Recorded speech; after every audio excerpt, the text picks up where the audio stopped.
Hi, I'm going to spend a little bit of time sharing my mixing process for my US Floetrol recipe. And I'm going to mix up just a little bit of paint for one of my tubes, my squeeze bottles. I typically only mix up about a half a cup. And I think this is 8 ounces. I think my reasoning is that I don't want to mix up too much and have it just sit in the bottle forever, because I don't use that much paint that these aren't going to be used up quickly at this point. Certain colors I go through very quickly. Green is not one of them. So I will mix up about a half a cup. Right now there's only a few ounces left in the squeeze bottle. And at the point where it feels kind of light, if the squeeze bottle feels light, I'll go ahead and fill it up with a little more paint. All right. Okay, so got here some Master's Touch paint. Color is light green. It's a little different than this one, which I believe was likely either Artist Loft, I believe it is Artist Loft or Liquitex. I don't really follow everything real closely like a lot of the artists at this point. And this basically shows me 3 parts Floetrol, 1 part paint, and almost 1 part water. I have found, rather than using these, I have found just recently, because I go through a lot of these, that this works really well. It allows me to mix the paint quicker, and I hope that that's clear enough. I got this, I believe, from Hobby Lobby, and I like it because I'm able to mix things faster, and it really just seems to speed up the process. And all I have to do is wipe it off with the paper towel, and I'm ready to go.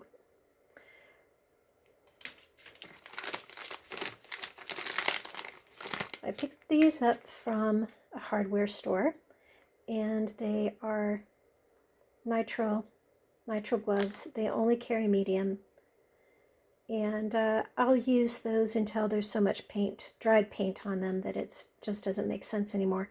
So probably about every 10 paintings I get a new set of gloves. It helps because when it comes to removing the paint from my fingers, nails and such, it's better to wear gloves, because it's almost impossible sometimes to get that out of the the ridges in my fingernails.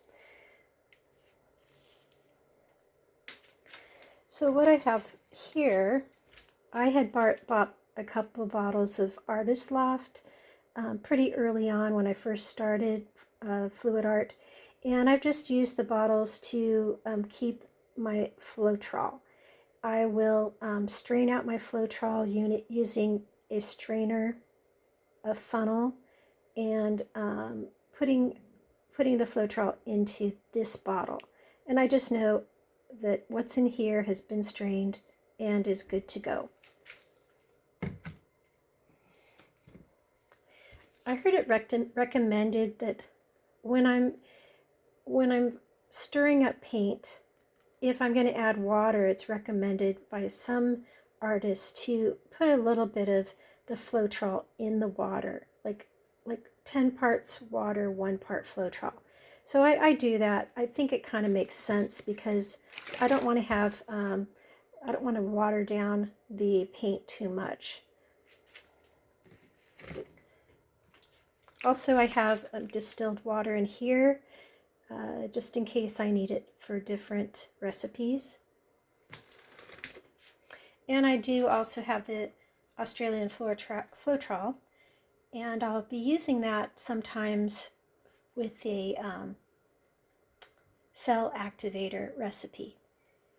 And that's been going okay. I'm still trying it out. It's pretty expensive. I got this through Amazon. I buy most of my stuff through Amazon. Then it had been recommended to add a few drops of this. It's pre-stained wood conditioner for oil-based stains. I did that for a while, and just more recently I stopped using it because I don't know that I really noticed a big difference in the cells. All right. So as I shared earlier, I am renting an apartment, and as you can see, it's got the tile and the grout, which it's very easy to pick up paint. So I did use some wax paper, and I cleaned everything out, did wax paper, and taped that on to hopefully just lessen the possibility of paint getting into the grout, which could be a little tougher to clean. On top of that, I've got a little towel and a paper towel. I use the measurement of just a tablespoon. So for my mix, it's 3 parts or 3 tablespoons of Floetrol, 1 tablespoon of paint, and about a tablespoon of the Floetrol water.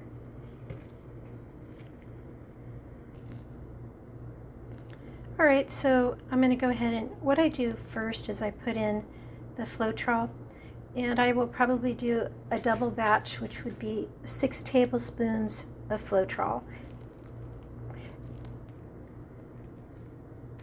All right, so we've got the 6 tablespoons of Floetrol, and what I've found is if I've got a little bit of Floetrol on my measuring spoon, the paint doesn't stick as much. So what I'll do is I will dip my measuring spoon into the cup with Floetrol, just so there's a little bit on the spoon, and I'll show you how that looks after I've measured out the paint. Well, it didn't come out the same this time, but as you'll see, I'm not going to have to spend as much time getting that paint out of the spoon. Okay, so I've got just the paint and the Floetrol mixed here, and it's very smooth. So at this point, I'm going to start adding a little bit of water, probably just a little under 1 tablespoon. Right, so at this point, I'm just going to stir this smoothly, because it does come out of the cup if you don't stir too smoothly. If you stir too fast, it's going to be flying everywhere. All right, so I stirred up everything, and I did use, again, the water with a little bit of Floetrol in it. And the consistency right now is pretty good. I typically just look for a slight mound that disappears pretty quickly. So as you can see, there's mound upon mound. So I'm going to add a little bit more water with the Floetrol. Okay, at this point, you'll see that the paint pretty much disappears pretty quickly. I'm going to leave it at that. I think this will be fine. It matches the other consistencies that I'm aiming for.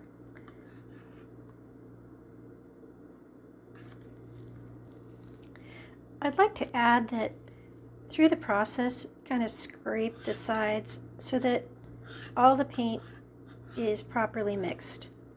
Then I'll be adding the paint to this squeeze tube. And if there's any changes on the color or the kind of the ratio, I will change that at this point. Okay, so I've added in the extra paint, and it's filled up to about here. What I do before I put the cover on is I just kind of wipe away the extra paint so that it doesn't create a lot of those crusties that could fall into the paint. This does help.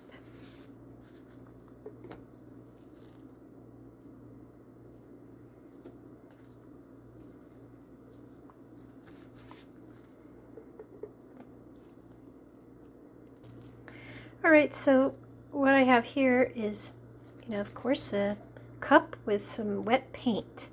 I typically leave this in my sink for about a day or two until it dries, and then I will throw it in the trash. Or if it's drying kind of slowly, I might put it into another plastic tub that I have where it can fully dry. All right, so I've got this paper towel and this little mixer, as well as the measuring spoon. I'll use this paper towel to clean everything up. And again, the same thing, I will either put the paper towel with the paint in my sink, or I will put it in a tub where it can dry up fully. Okay, so I've got everything cleaned up, and I do usually have a sponge that's specifically for any acrylic stuff, where I'll use it for the grout on my tile if it picks up any paint. And I also used it to scrub the last information, the markings that were on this bottle before. I don't rinse it out. I just add a little water, scrub, and I hang on to it till it looks real grungy, and then I throw it out. I wanted to add also, because there was still some paint in here, I went ahead and shook it up a little bit so all the paint, the old and the new, can be mixed up together. Well, that's all I have for today. I hope you have a great day. You take care. Bye-bye.